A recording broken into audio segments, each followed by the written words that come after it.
Is engaging head movement in a fight too dangerous when legs are involved? If there are knees and kicks flying your way, should you give up that head movement for fear of catching kicks to the face and getting KO'd in the same way that Dominic Cruz got KO'd by Marlon Vera?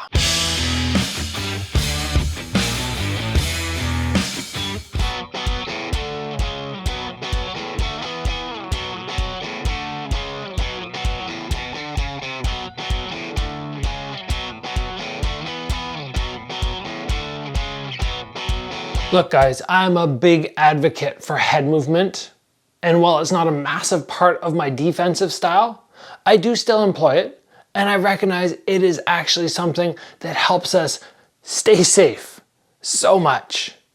But we do have to recognize that once kick starts flying about, we can't do that normal style where we're just doing like that, just like the boxers, where we're rolling from side to side. Those guys sometimes, they get so low, right? They just drop, they're way down here.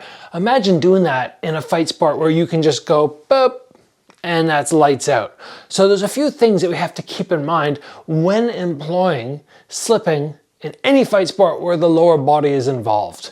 And you absolutely can stay safe. I see people sometimes who say, no slipping allowed. My coach, he tells me never slip. Hands up, only hands up. And we're worried about getting knocked out by legs. And I go, that's ridiculous. There are so many fighters who employ great slipping and they're very safe with it.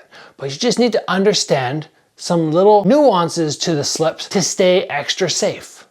So the very first thing that I would teach somebody, regardless of whether you have just punches or kicks being thrown at you, is as you slip to the side, you drop over here. You don't need to worry when you drop to your right about the left side of your head. You're already so honed in on that. Or I'm not saying you don't have to worry, but you're already so focused on this that you don't have to keep your hand up. It's not going, okay, I have to keep my hand up as I slip. This hand can drop. It doesn't matter. But the outside hand, I always teach people outside hand should be up. And there are people who break that rule and they do it successfully many times.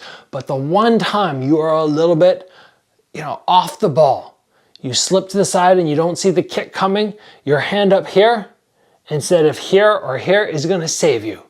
And it's exactly what we saw Dominic Cruz lack as he went down to the side. His hand was here, but he got the kick right in the nose. And if his hand had just been a little higher, he wouldn't have probably got, I'm assuming his nose got broken, and he would not have got KO'd. So whatever side you slip to, I slip to the left, my left hand comes up, slip to the right, my right hand comes up. That in itself is going to save you a whole lot of trouble and a whole lot of worry.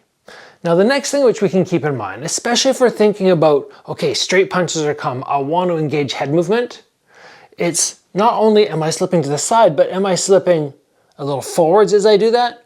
Or am I slipping backwards as I do that? If you employ your head movement as you drop to the side, you also lean back. You are moving yourself way out of punch range, but at the same time, you're putting yourself right in that danger zone, as we saw Dominic Cruz do, that when you slip backwards, you get the foot right in the face. If he would have gone, instead of backwards, he would have gone a little bit more forward, he probably would have ended up catching upper shin or maybe more like the thigh. And I do think, well, yes, that is dangerous. Catching up here is dangerous. It's not as bad as the end of the kick.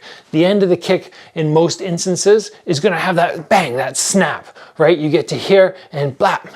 That's that power, which is really going to cause some force. But this coming up, it's less likely to KO you. So I think in general, when you decide, okay, I'm going to slip a straight punch, don't go backwards. You're not going to slip backwards when you do a punch. You drop your head a little bit forwards. This also gives you the ability to throw your counter shot. Because if you're way back here, you don't have a counter shot unless you lean in. And of course, we do have an alternative for slipping a kick. If an actual kick comes, a round kick, we just take our little step, we push our hips forward and we fade backwards, but we're out of range. The kick is not going to catch us. We need to be primarily concerned when we're slipping punches about what we do with our head. So the next thing I would teach aside from is the hand up. It's, does my head lean back as I slip? Or does it say neutral or go forward? And I prefer this option when I'm dealing with slipping punches.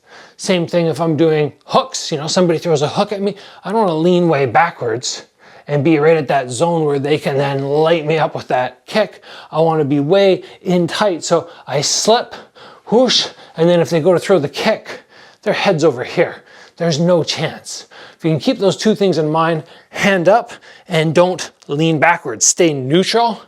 As you slip, your opponents are going to have a tough time exploiting those kicks on you. The last element which I want to mention about head movement when it comes to a fight sport with legs involved is we can't hang out in an out of position spot for too long. What do I mean by that? Well, in boxing, you'll see them sometimes. They'll slip, and they'll just kind of stay here for just that split second longer. Instead of going 1, 2 and getting back up, it's kind of 1, and they can just stay in that position. You can't do that when you have kicks involved. You have to get back to that neutral position, which is your regular fighting stance, fairly promptly. So if I was going to employ a slip, let's say southpaw jab and a southpaw cross, I'm getting right back up to here, or I'm going 1, 2, and I'm moving out of range. But I'm making sure my hands stay up, 1, 2 from the outside, and then I get out or back up to here. 1, 2, back up.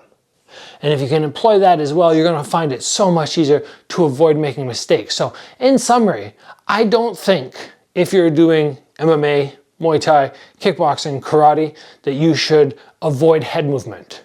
I think you just need to train it correctly, make sure you do everything that I told you today, and then go about slipping whenever you want, but just making sure everything is sound and there are no massive mistakes. If you do that, you will not end up slipping into a kick the way we saw Dominic Cruz do. But keep in mind, his style is very all over the place. You know, he's always moving around. He's always bouncing and his head's all over side to side. Eventually with that style, you do run into danger. So maybe not as much head movement as him, but some is definitely okay. So I hope this helps you answer the question, which I get all the time. My coach says I shouldn't do any head movement, and what do you think? Well, I just told you. Do some, do it safely. That's all. I'll see you guys back here soon for another video.